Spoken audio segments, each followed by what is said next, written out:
Ang lakas ng pananampalataya sa gitna ng pagiging tahimik ng Diyos. Ang kwento ni Job. Kapag tumahimik ang langit, umiingay ang impyerno. Alam mo ba kung ano ang mas nakakatakot para sa akin? Hindi ang pananahimik ng Diyos, kundi ang mapagtanto na ako mismo ang sumisigaw kapag siya'y nananahimik. Dahil walang naghahanda sa iyo para sa sandaling ginawa mo.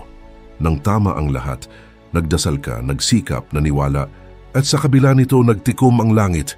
Naranasan ko na ito, ang pagkakataong gumuho ang mundo, at ang tanging sagot na natanggap mo mula sa itaas ay katahimikan. At doon sa gitna ng alabok, may natuklasan akong isang bagay na lubhang kahanga-hanga. Isang bagay na lubos na nagpabago sa aking pananaw tungkol sa pananampalataya, sa sakit at maging sa Diyos mismo. Kung minsan, ang kanyang pananahimik ang pinakamalaking pagpapakita ng tiwala na maaari niyang ibigay sa atin. Mukhang salungat, hindi ba? Paano nagiging tiwala ang katahimikan? Paano nagiging simula ng isang bagay ang pagkawala ng lahat? Ngunit iyan mismo ang nangyari kay Job at sa akin din.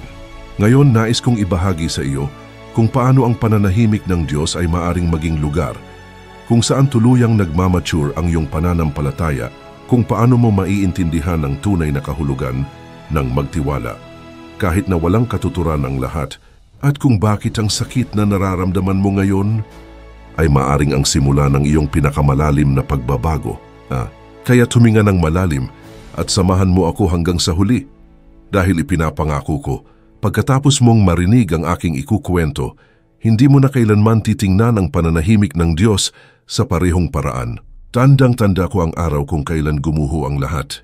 Walang babala, walang palatandaan, tanging katahimikan, at marahil naramdaman mo na rin iyan, ang sandaling tila isinara ng langit ang mga pinto at hinayaan ka ng Diyos na makipag